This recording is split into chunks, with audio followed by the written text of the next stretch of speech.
Thank you for joining me tonight. I'm Johnny Robertson. We are live here on What Does the Bible Say? Make sure that you know that we are having a live broadcast, even though the Super Bowl is going on. It doesn't matter to us one bit. As a matter of fact, we'll just go ahead and welcome folk from the Houston area, even though a lot of them probably looking at Miami for some reason. One of the reasons we're doing this is we want to make sure that you realize that we're working our very hardest to try to get the gospel out as many places as we possibly can. And this is one of those areas that we're interested in. You know, I don't think anybody's there today. I don't know if you can see me down there or not, Matt, on the lower third. At the Lakewood Church in Houston, Joel Osteen is probably, if I had to guess, he's doing an interview about right now. Earlier. Let's see if we can get his interview from earlier, where he was being asked what God thinks about the Super Bowl or who's going to win. Let's take a listen to what's going on with these guys. And obviously somebody's going to lose, somebody's going to win, so I don't know. I think my thing is I would encourage people to pray that your skills would come out to the full and that you would be your best. I just love watching the game. I love Yeah, I'm sure that everybody is interested in Joel Osteen being at the Super Bowl or not, and that's basically what is going on over in that area. Folks, eventually my goal is to catch Joel Osteen somewhere out, away from his local spot there, Lakewood Church in Houston, and be able to put the camera on him and ask him some simple questions and let people see how he answers basic Bible questions. Now, he's very famous for evading questions and answering in such a way that he doesn't get himself in any kind of trouble, because this is a money-making operation over here in Houston. And so when we put our broadcast on the Houston station, we want you to see that's exactly what we're doing. Is we're trying to work towards opening up some transparency in these folks' lives so that you can see whether or not that winning smile is a facade that is being used to trick, trap, and turn you away from where you really need to be. And so that's one of the reasons that we're doing that. We're also saying hello to Indianapolis tonight. Well, actually, we don't have to say hello to Indianapolis. The folk from Indianapolis are with us. This is a couple that drove basically, says it's 527 miles from Indianapolis to Martinsville, Virginia. They drove that yesterday, and they assembled with us this morning. And it was a very great time for us to get to meet this couple, Mark and Jessica, that are in the Indianapolis area. Been talking to them on the phone for quite some time. They watch What Does the Bible Say. They're individuals that are interested in the truth of the gospel. They're interested in being in the church that you read about in the New Testament. And, it's a pretty encouraging thing for us when you start thinking about it, because, if somebody drives, what did we say? 8 hours and 30 minutes to worship service, that's getting pretty close. Actually, I hate to tell y'all, but Melissa has the record, I'm thinking. She drove in from Boston area, and she worshiped with us right before the tent, but Melissa got lost. So I don't know if we're going to decide that she actually drove the farthest, or if this couple drove the farthest. We're going to have to look at that. But it's just, and then we talked to not too long ago to you about Waldorf, Maryland. Keith McNear and Keith Jr., they came in from Waldorf and worshiped with us on a Wednesday, spent time with us, went to the TV station, did 2 different broadcasts with us. You have Anthony Johnson down in Bremen, Georgia. The individuals come up and enjoy our fellowship, and we try to encourage them in the works that they're involved in. And so we want to shout out to these individuals and just basically let you know that that's the outreach that we're getting. And that's why we would do a show on a night when the Super Bowl is playing. It could be that what, Neon Dion is not in anybody's game plan anymore. You might not even remember who Neon Dion is, Deion Sanders. But we're basically saying we're trying to rival their show. And you might say, that's just ridiculous. Is it really? When you really get down to it, when you start thinking about what is changing the world, is football changing the world? Is that really what's important? And why in the world would Joe Osteen not say that one thing that the NFL needs to do is change their game from Sunday?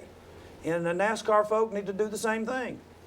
All of these sports events are actually overshadowing what is truly important on the Lord's day. And so you never hear that out of any of these individuals because they want their endorsements and things of that nature. So we appreciate this couple for coming over to be with us. I'm sorry that I've been just completely packed today as far as time is concerned, and everybody else has been in enjoying them. Don't want to forget about our friendly folk that are helping us out from time to time. You see there the selfie that's being taken over at one of the events that's taking place this week in Tennessee, and we haven't forgotten about that. We'll be doing something later this week on this particular event, and I hope that you'll be watching on Thursday night as we cover information associated with one of the large colleges that associate with us. Now, tonight, what I want to question, what I want to discuss is the idea of what you think the local evangelist is supposed to be doing. I want you to think about now, it's hard for me to talk to you about biblical terms and biblical offices because generally people are so mixed up, they don't know what I'm talking about when I start saying, if I were to talk to you about an elder, or if I were to talk to you about a bishop, or if I were to talk to you about a pastor, likely you would think that I was talking about three different things. But in reality, those are three different descriptions of the same office.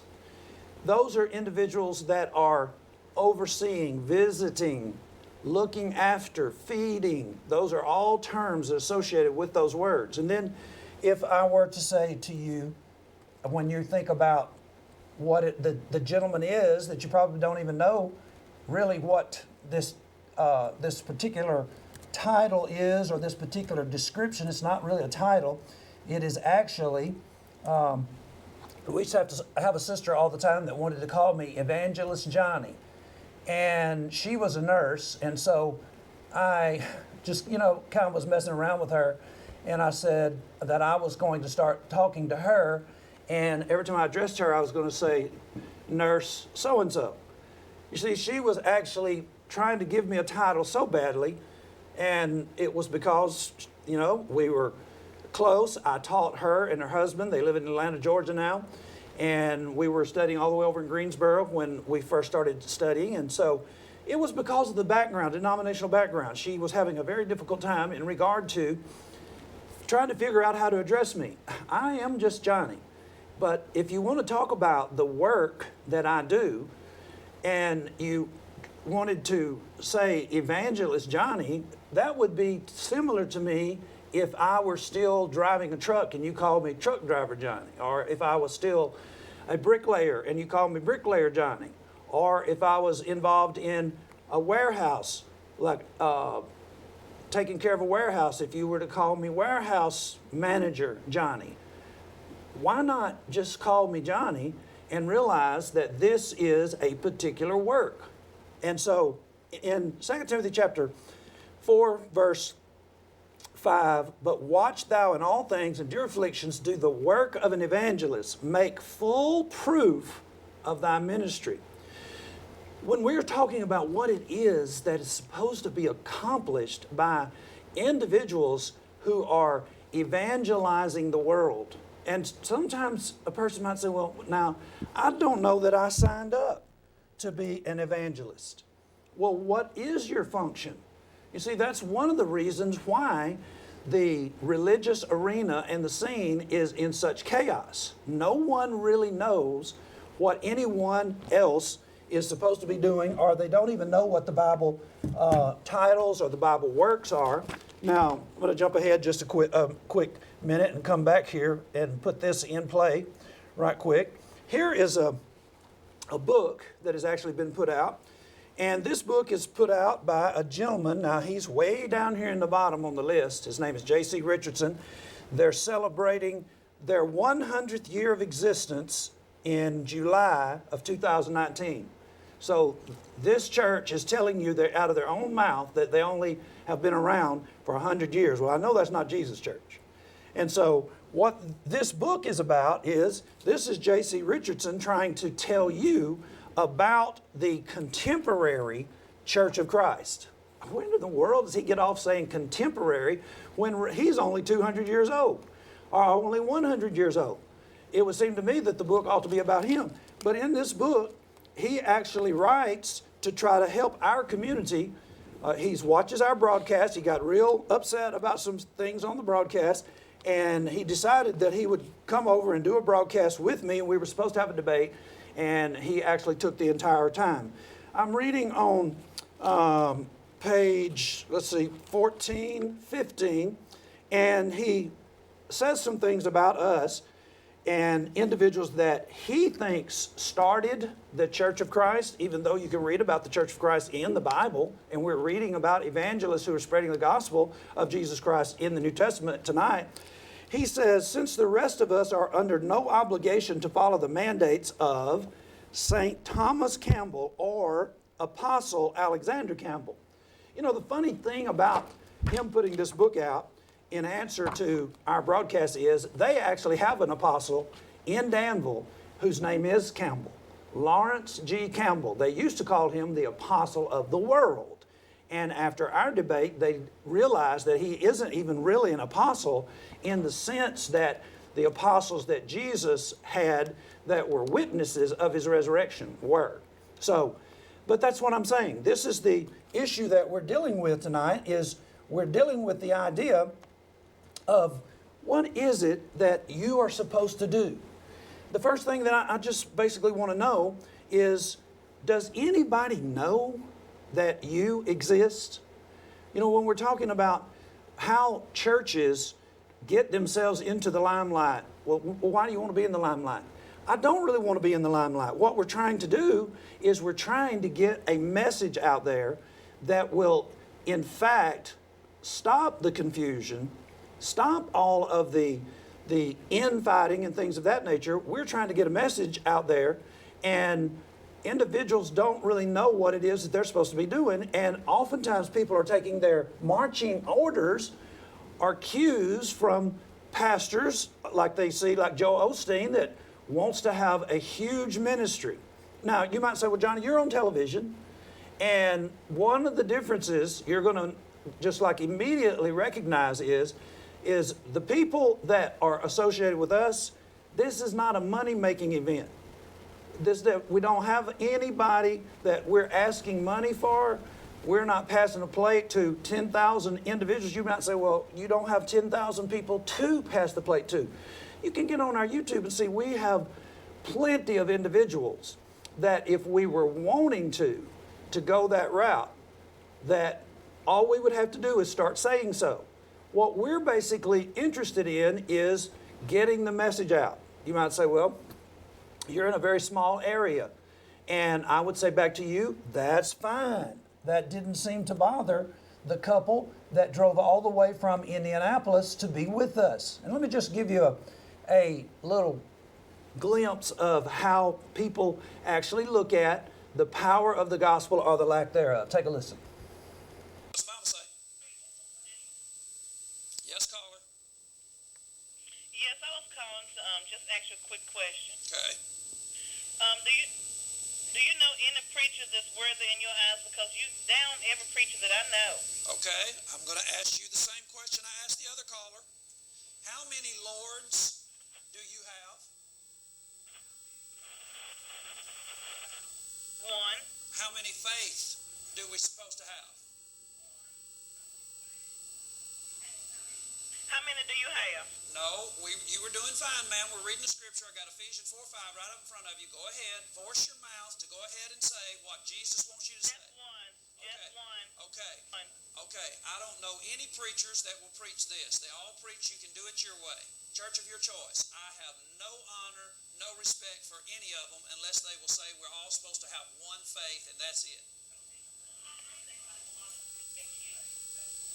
How many do you... So how do you want people to honor and respect you if you're not honoring and respect anyone else? Listen, ma'am, I don't care if they honor or respect me if they're not going to respect God's word. I'm looking for the few. You see what? We're not trying to get the masses, ma'am. I'm looking for the few. A person like you who forced your mouth to go ahead and say what you know the Bible says. Now, why is it that you will accept many faiths when you know and you read it tonight and we all heard your voice in 2 states area say that Jesus only wants one faith?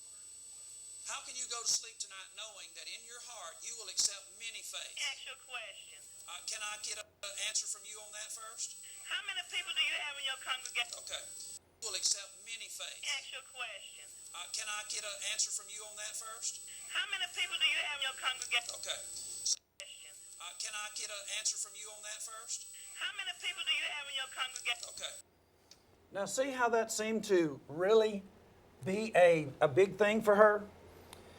How many people, she said, do I have in my congregation? Well, number one, I wasn't crucified for anybody, so I don't have a congregation or a church. That's the way individuals talk when they make up their own rules and make up their own religion. Notice how she was talking to me about honoring individuals. Listen to how Paul actually talked about that kind of thing and himself. But of these who seemed to be somewhat, whatsoever they were, it maketh no matter to me, God accepted no man's person, for they who seemed to be somewhat in conference added nothing to me.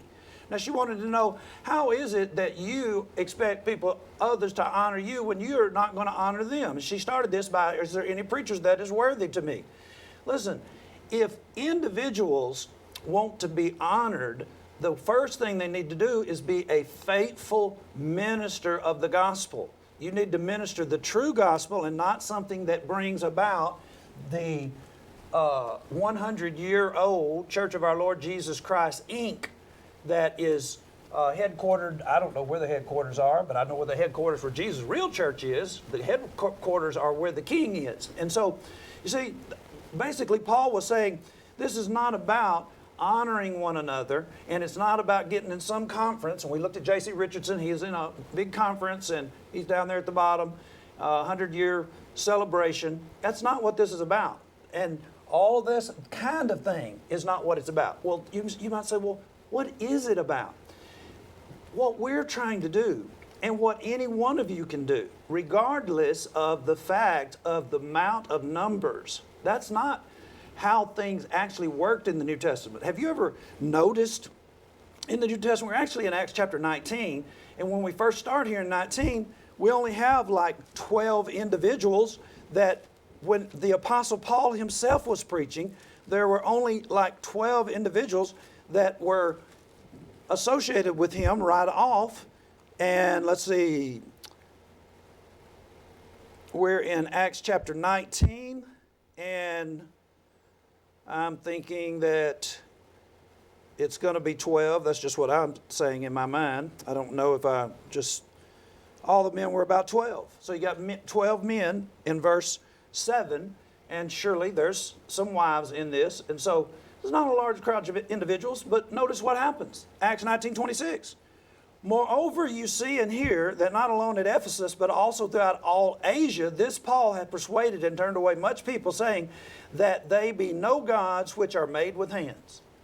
So you mean to tell me that you come to town and you start out with 7 men and you're staying there for 2 years, and at the end of a 2-year period, you end up having this entire guild, this particular craft, people making idols. They are getting together and they've turned the entire city upside down.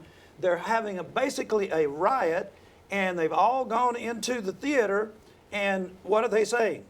Do you see that this guy Paul, not just here in Ephesus, but all over Asia, he has persuaded people and turned away much people. Turned away from what? From false gods to the true God of the New Testament. Now, how is it that this one person was able to do that? It's the power of the message that we have. You know, folks, this lady, let's just talk about her. You know, if a Mormon was up here tonight, she wouldn't be all upset with a Mormon. I mean, when people have the Mormons come along, it may bother you that they knock on your door, but as far as getting you upset about anything, the stuff that they're telling, it doesn't matter if you're a Mormon or not. They're not trying to tell you you need to be a Mormon. They're trying to tell you some neat little story about how the American Indians got here, their little secret, or the Jehovah's Witness. You know, basically they come to your house and tell you there is basically going to be no punishment, and that's, I mean, you're not going to be mad at them for that or that. You don't get all excited. But when we come on, individuals have those kinds of reactions, and why do you think that is? It's because this is a heart-piercing doctrine. It is actually on the pages of the New Testament. What's the big deal about that? Your church is not on the pages of the New Testament. Your form of doctrine, in this particular instance with J.C. Richardson, it's only 100 years old. It couldn't have changed the world. It couldn't have had a part in changing the world. It couldn't have had a part in making the world a better place. Why? It is only 100 years old, and it's not from the New Testament. It's not heart-piercing. It's not life-changing. You might say, well, I know some individuals who have changed that were in the apostolic church. I'm not talking about changing you from a Baptist to an apostolic, or from an apostolic to a Pentecostal, or 3 or 4 different kinds of Pentecostals. I'm not talking about that. I'm talking about changing you into a Christian where you put aside all that other man-made stuff. See, this information, it pierces into their inner being. Let's look at what we're talking about here. Let me just go ahead a little bit further, and let's develop what we're actually talking about. Now, you know, I am also at the same time, when I'm talking to the denominational world around here about why it is that they're not turning things upside down in the sense of turning the morals back up to good, and this immorality, getting rid of some of it. Why is it that none of them can reach very far? And the reason is because they're not trying. And I'm saying to members of the Church of Christ also, young guys who are evangelists, do people in town know who you are? Does anyone know the local evangelist that's associated with the church that you actually read about in the New Testament? The one that you know that Jesus wants you to be a member of, and it can't be wrong. Now, it can be doing some things that are wrong, but this church can't be wrong. It's in the right. It's in the book. It's the only one you can find in the book. So, do you ever see this individual? Is he bringing anything to happen in your town? You might say, well, Johnny, we don't have TV. Okay, I'll give you that. Let's go to Athens. In Acts 17, verse 16, now while Paul waited for them at Athens, his spirit was stirred in him when he saw the city wholly given to idolatry. You young guys, when you look at we used to say the yellow pages. Now I don't even know how you find how many different kinds of churches are in town. I guess you get on the internet and adherents or something like that.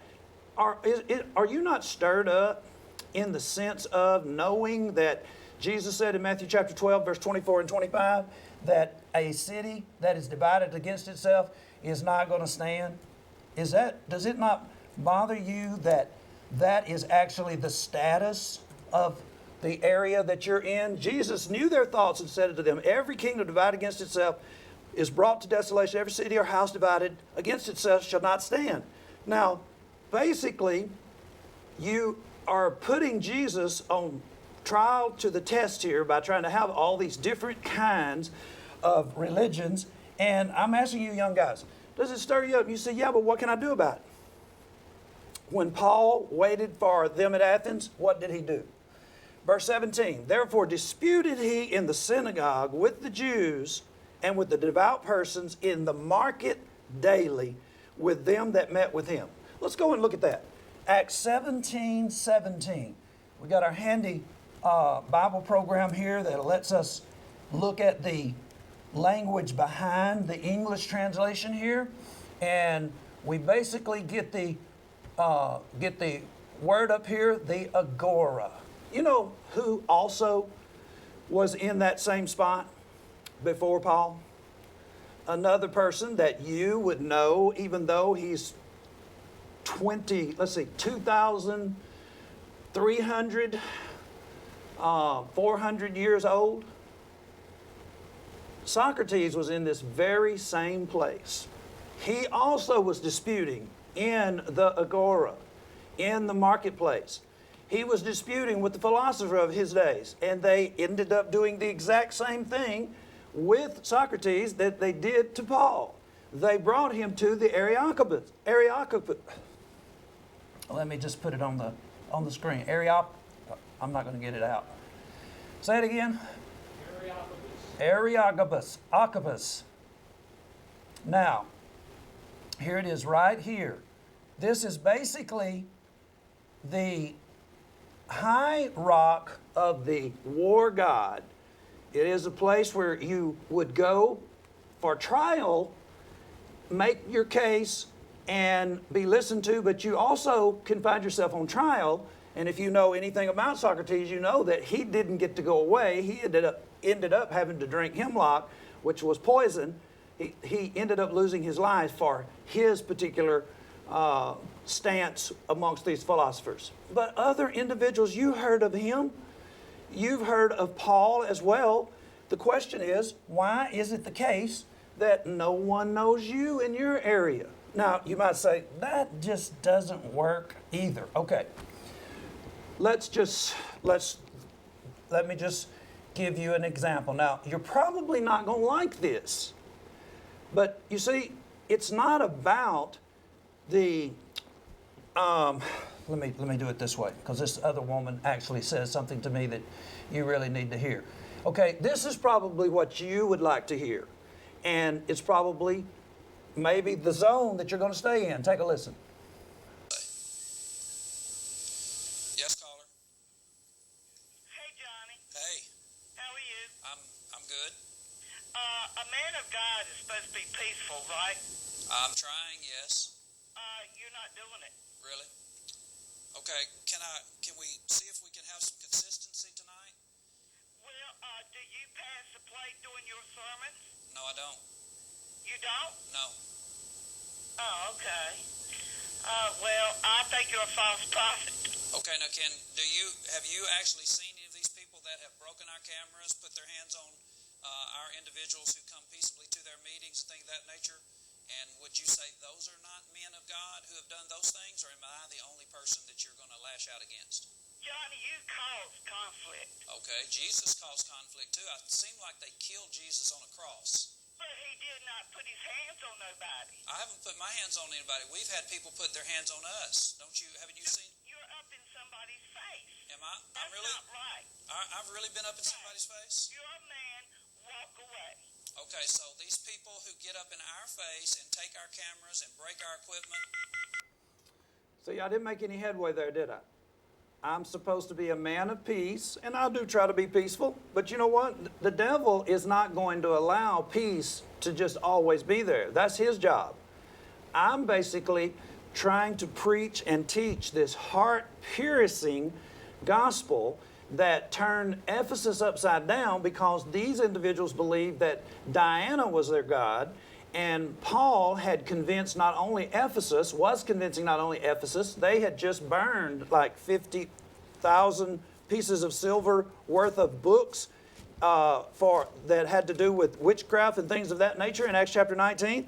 He was really making a dent in the opposition here, and this man Demetrius ended up saying, listen, it's not just here, it's all over Asia.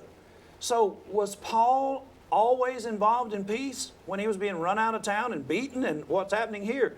This is an event where we had a tent that was going up, and we had several dignitaries here in the city that were basically saying this ain't happening. And I put a camera on them. How unkind of me to put a camera to make sure that no one got to tell the story of what happened at this event. We actually have the record, and we put it on television. And this lady that's talking, she didn't know what she was talking about. She thought we passed the plate during our tent. Did I make any headway with her? No.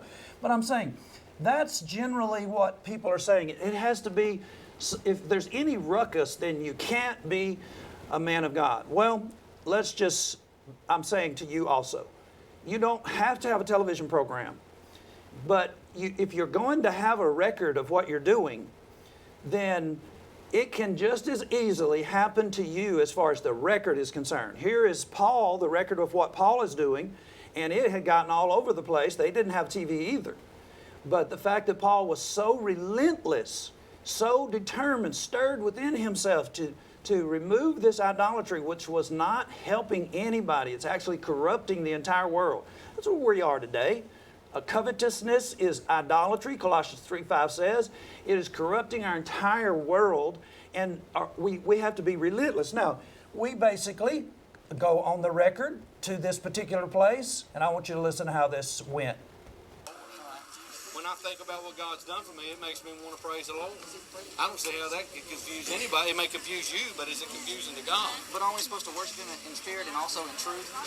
Okay. In So accordance where are with you truth? going with it? Well, in John 17:17, we're told, sanctify them by your truth. Thy word is truth. So if we're worshiping in spirit and in truth, You got to have both. well, then you got to have the word to back up what you're doing. I agree. All right, so I need some word to back up what you're doing in church. He wants verses. He wants verses. I'm saying Charles Hole and Ginger. We just want to talk. Talk. Who's it? We're waiting on the preachers, really. But why are y'all doing it this way? Because Paul did it this way. Well, I am a preacher. Here? He's doing it because, No. Okay. like, I'm a preacher out of Samora, North Carolina. Okay. he said Your like name? Ryan. Are you hearing this woman? They want to talk. We're wanting to talk like Paul. We're wanting to discuss why it is that you're doing one thing over here and another group over here is doing another thing, and you're basically saying that as long as you worship in the Spirit, well, wait a minute, there's some truth in here. And so he finally comes out with, well, I am one of the preachers. And she's saying, he wants scriptures.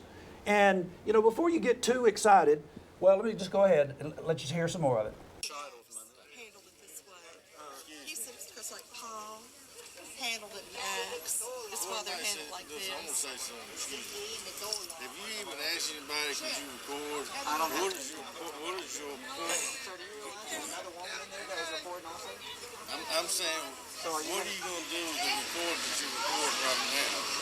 So, yeah, our only concern is because, if you take and record something, You ought to have people you can like take that and draw from it what you want, and you can say what you film want, and then somebody and let them know. it could be a little defamation of No, character. and so, well, we're not using defamation of character. I mean, we're going to be able to. YouTube, right? Well, we'll go on YouTube. It'll go on TV around here also. But did you ask any of these people? They want to be. There was a lady that walked out a while ago, and she I recorded in understand there. that. Hey, she's going to have to give an account to God too. Okay, but we're dealing so with you right are we now, sinning but by recording? Well, no, wait a minute. I Okay, didn't say well, you that. said give an account to God. She's doing it in a different light. She's not going to take it home and tear it down and say what. I'm not tearing it you down feel either. like saying either. We're going to use the fact that I'm no not one a Baptist. Why would you come to a Baptist church if you didn't want to be a Baptist? try to teach people that are in the Baptist church. Where is your proof for the Baptist church? My proof of the Baptist In church. the Bible. Baptist is a terminology, not a church. And there's nothing in the New Testament that would lead me to the conclusion that I need to be a Baptist. Let me ask you this. Let me ask Are you a this. Pentecostal? Was Jesus Baptist? Are you a Pentecostal? No, sir. Are you a Baptist? Am I a Baptist? Yes. I believe in the baptism. Okay. Of the Holy Spirit. You're not a God. Pentecostal. Are you a Baptist? Am I a Baptist? Yeah. Yes, I'm a Baptist. Okay. There's nothing. I there's label myself as a Baptist. Right. There's nobody in the New Testament that. Hold on, you can't touch me. Hey, Slick. Hey, you can get away. Whoa, whoa. Come on, man. You don't have a sign-off paper on this or anything. You don't have a sign-off. You have nobody's permission. We ain't gonna fight. We ain't gonna fight. Nobody's permission. I'm calling the law. Leave. I'm Joe Watch it, Jackson. Micah. Leave. Watch it. Leave. Now watch it, Micah. I'm gonna call the law. Leave. Get out of here. You causing problems here. Calm down, sir. We are ready. You better believe you're gonna leave. Will you please calm down? Micah, watch out. This. Hey. Calm down. I want you to leave. Get out of here. Yes, it is. Hallelujah. Praise His holy name. Get in the car. Okay, before you get too excited, as I had said, you don't know what came out of that. One of those ladies that was at that meeting actually left that church, came to our tent, and obeyed the gospel. Now you might say there's no way that that was productive. It wasn't productive. Well, can I tell you this? Here's what else went with it, and this is my point of bringing it up. A courthouse 3.5 hours away, just a few days later, men were standing around the courthouse in Elizabethton, Tennessee, and they were watching that video because of the way that I named it, a Baptist mob. And they were watching it, and a member of the Church of Christ walks up, if I have the story right, and they know he's a member of the church, and they ask him, are you for this kind of stuff? Well, you know, he didn't want to be involved in any kind of thing like that. He didn't want to be involved in defending that. Did you see that guy? He couldn't defend anything to do with the Baptist church. And a fight about broke out with these other guys back behind there, and as Caleb said, and Micah said, somebody else was recording up in there too. They were recording some kid that was running around in there like he'd lost his mind. And they were praising hallelujah, all that kind of stuff. And so, 3.5 hours away, individuals are seeing that and are talking about it because of the content. What? Do you not see what's going on here when we say the content? Individuals are learning that their positions cannot be defended. That's what caused the trouble in the New Testament. Why do you think they killed Jesus? They could not defend their positions. They were teaching traditions of men. Why was Paul having such trouble? Because people were actually adhering to the teachings that Paul was presenting. And their teachers and their craftsmen like Alexander the coppersmith, they could not defend the truth about Diana or any other kind of mythical god. It was affecting them in a way that it caused them to be unstable about their eternal thoughts. Like, you know, well, if this is wrong and these things that we're practicing, we're not appeasing the gods at all. We're just basically making Alexander the coppersmith rich. Right. You see, before you know it, this idea, this willingness to dispute in the marketplace, to get outside the doors and to actually talk to people about what's going on. I mean, how bad does it have to get before we're going to start? I'm not talking about how many numbers you've lost. I'm talking about the world we live in. When are we going to start? Like, for instance, around here, if we have any kind of event that has to do with immorality, like the casino, who do you think goes in there and puts that out there so that everybody can see that the Apostolic Church is actually behind voting for the casino coming into town? Nobody. The Church of Christ, the local evangelists, that's the ones who are doing it.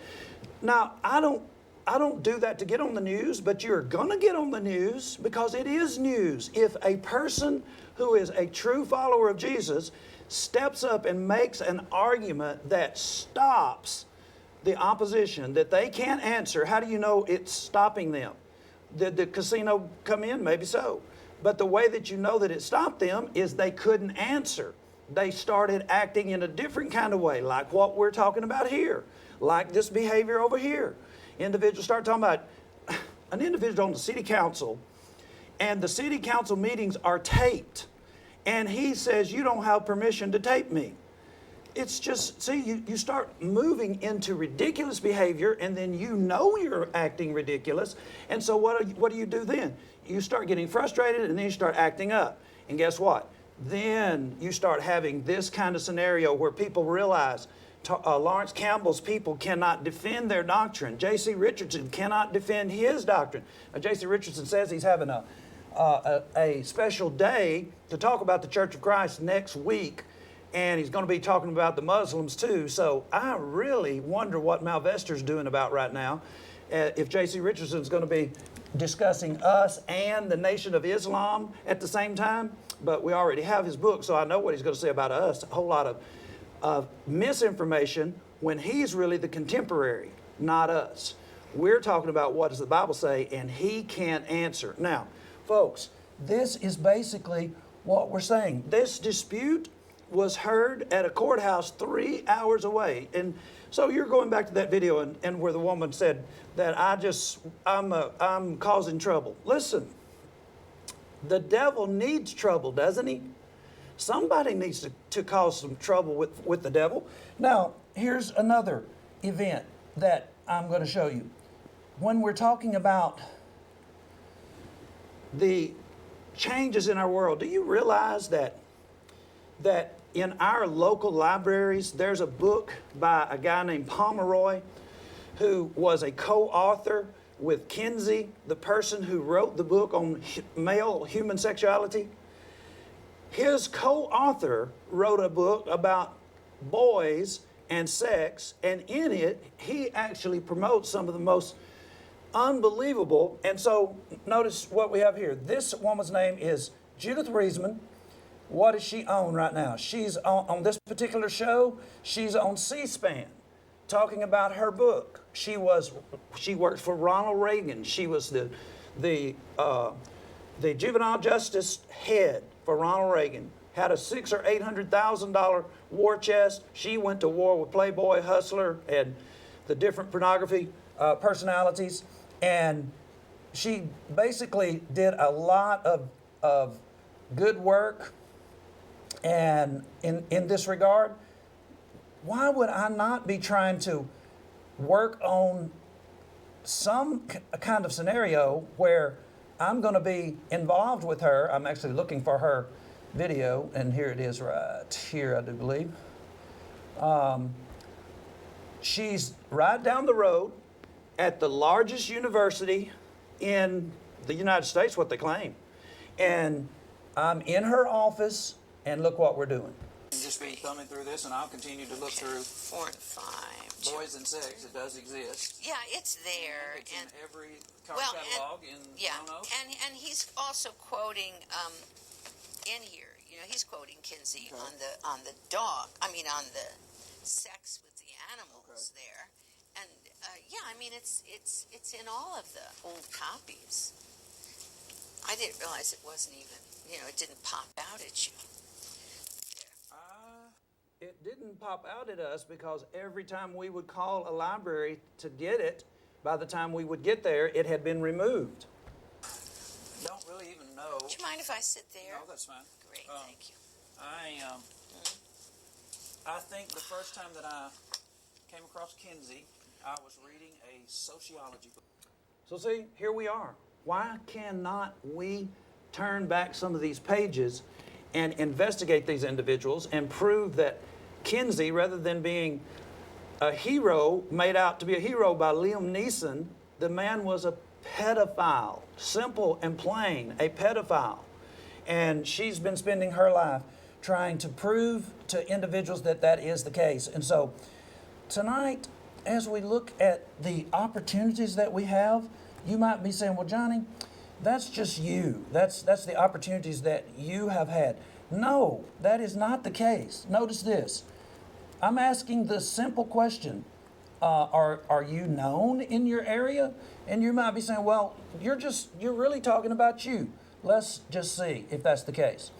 Here is our religious review program, and it's in Danville, Virginia this particular night. And take a listen. This is Jerry Falwell's son. So you're going to see a lot more of them here on the Neighborhood Network. What is that thing wrote across? Oh, he's look. Oh, he's holding up a banner. He's holding up a banner for us. BTO 21. That's nice of him. That is cool right there. That's what you call advertising. I'll tell you what, he's one of a kind. I'll tell you that right now.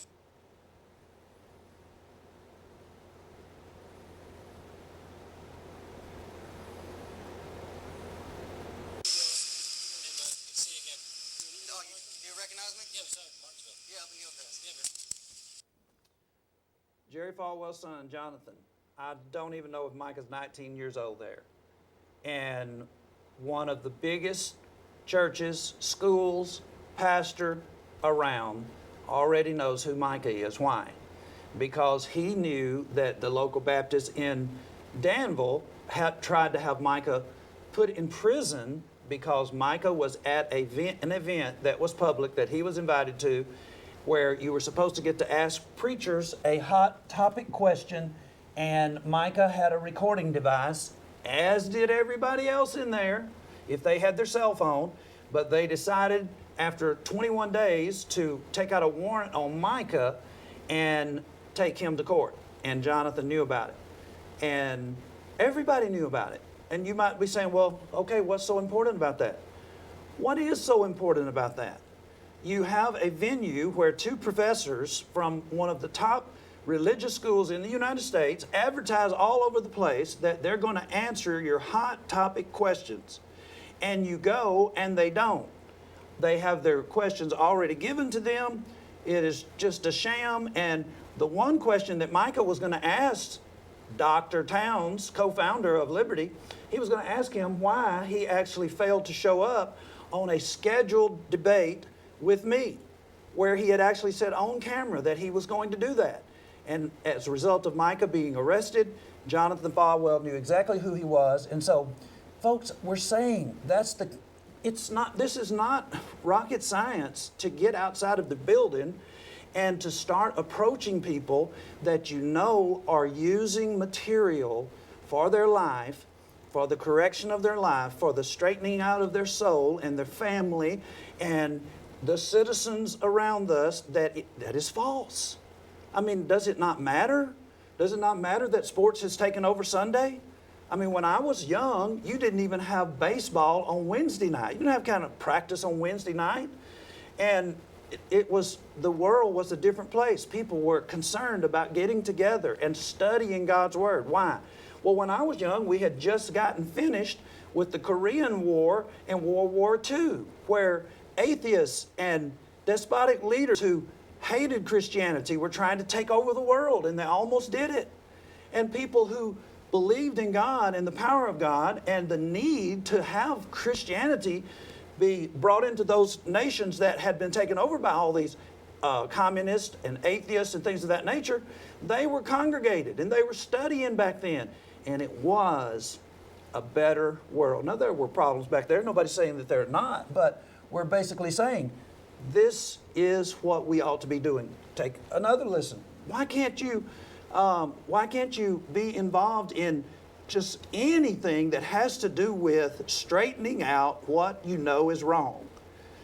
Now, I know that's difficult. Don't think that I don't know it. Take a watch at this video.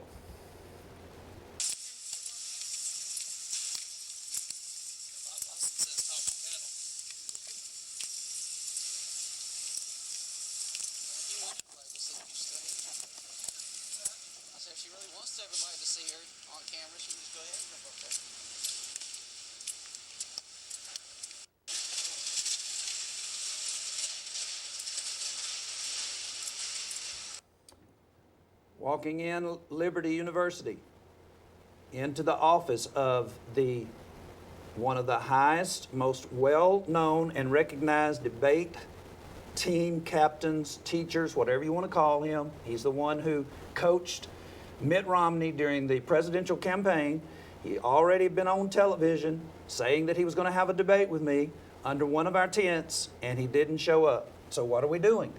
You think this, I'm saying to young guys, listen, these people don't want to act up. When you think about what you're doing, when you go in here, they don't really want to act up. They just want to go about doing what they're doing, disseminating false doctrine. They don't think it's false. They think it's right. And for the most part, in a place like this, one of the higher learning institutions of the religious realm in the United States, they think they're very right. They've won several awards for their debate team. And so, watch what happens.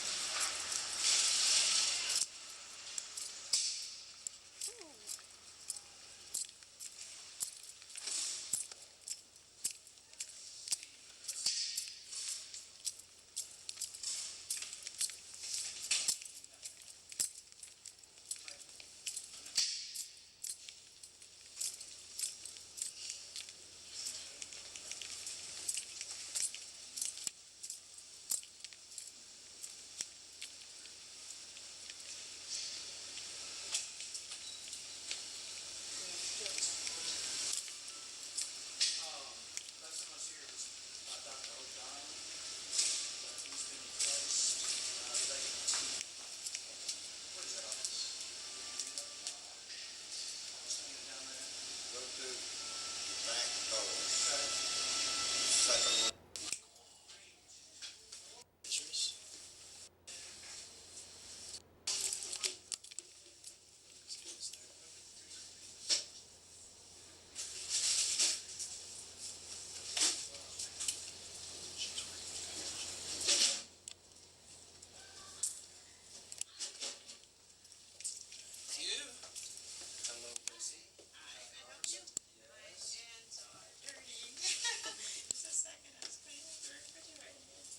Let's see how memorable or not I am, or how well you remember. I was here when Dr. O'Donnell was still here.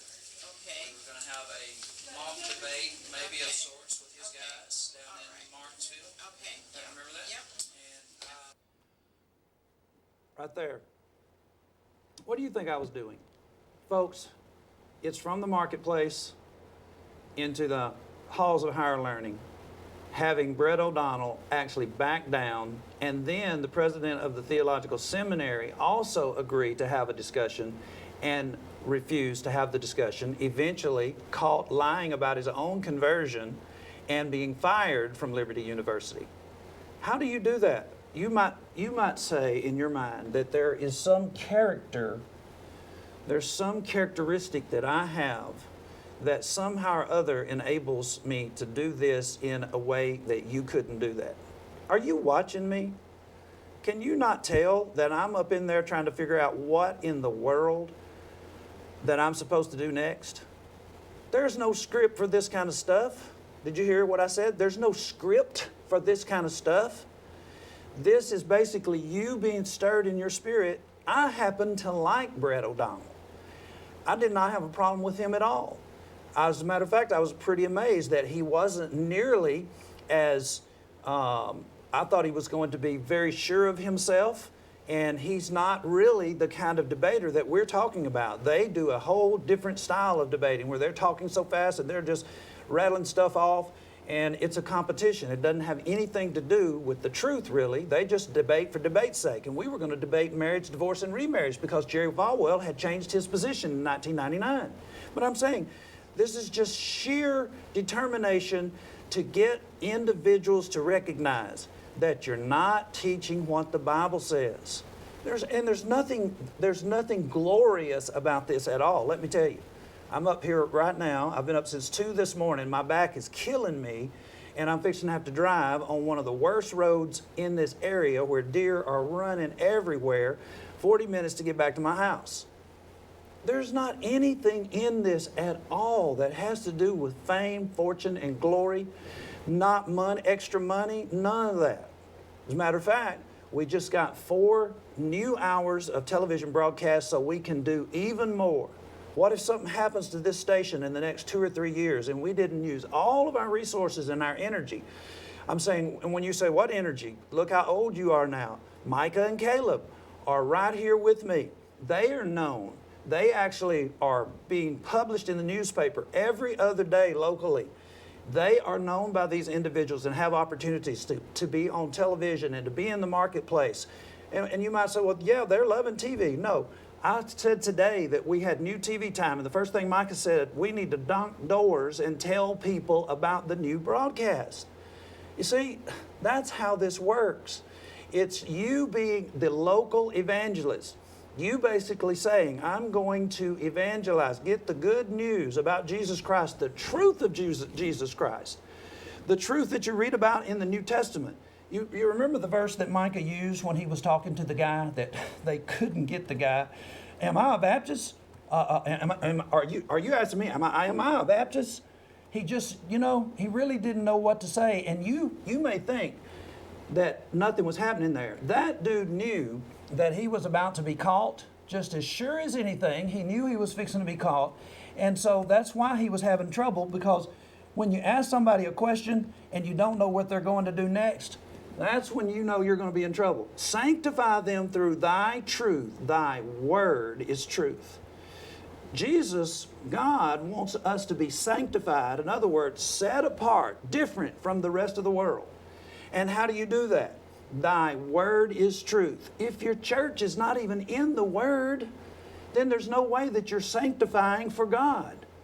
You're actually setting yourself aside for a man's religion, and we all know what man's religion really emanates from.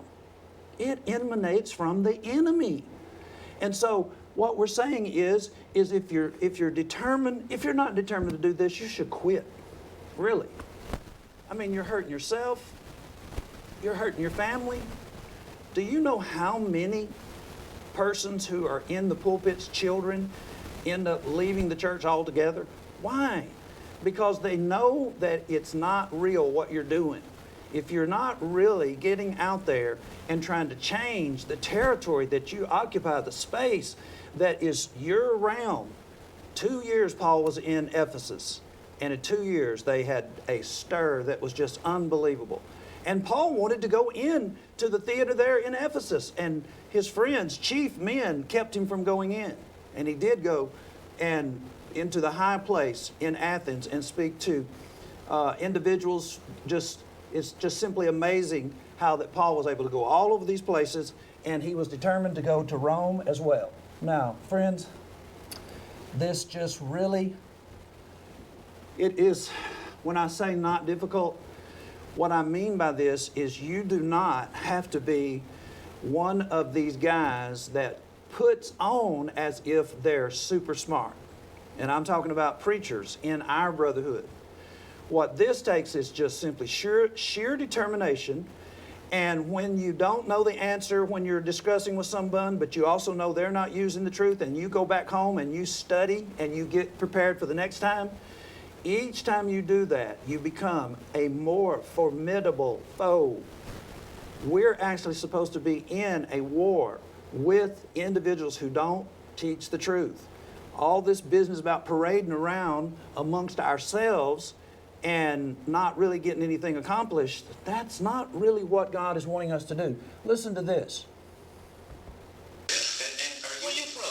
I'm originally from around Texarkana, Texas. Man, I heard a lot of talk about you, young man. I was the one that came and pinned up a couple on the on the poles, and I got one nobody at the church, and I put one in the door, and I'd heard so much about you. I mean, I hadn't heard about you. And well, this is the front man for a guy from Philadelphia that was trying to set up a church in our town. Listen to how that went when we finally get together. in the world, including Bishop W. Barber, they are absolutely right. So whatever you do, don't go through that door. If you do, he's going to chew you up and shoo you out the door. Can I say something? Okay. Now, do you think that happened? No. We had airtime right down the road, 3 blocks away, for this guy that's supposed to chew us up and spit us out, that came in here from Philadelphia, got all these guys all ginned up like he's really something, and he wouldn't even come out of the hotel and come down to the TV station. He actually owned an hour himself, and so we had bought another hour so that we could use 2 hours, and we could let the community see what really is the truth about Pentecostalism or the church you read about in the New Testament, as opposed to going inside that hotel and letting them tell the story. And that's exactly what they did. And we went on and did the program without them. Now, the young guy, he heard about it, and he heard that his leader did not do what he had planned, that he actually ran for the hills. So, tonight, folks, we're simply saying, get stirred up. And those of you who are watching that are not members of the church, the one you read about in the Bible, get stirred up. One of the reasons we're known, too, is because we have our cell phone numbers up, and they're ringing all the time. Even when we're talking to each other. Caleb told me today, I really need to take this call. It's from a guy from Illinois. And I'm saying we were having a serious discussion, but somebody who needs to be talked to evidently can't get in touch with his spiritual advisor, whoever is associated with him, but our cell phones are on. Here's the numbers. You can see them without me repeating. Just let me encourage you. Always ask for, what does the Bible say? God bless you. Good night.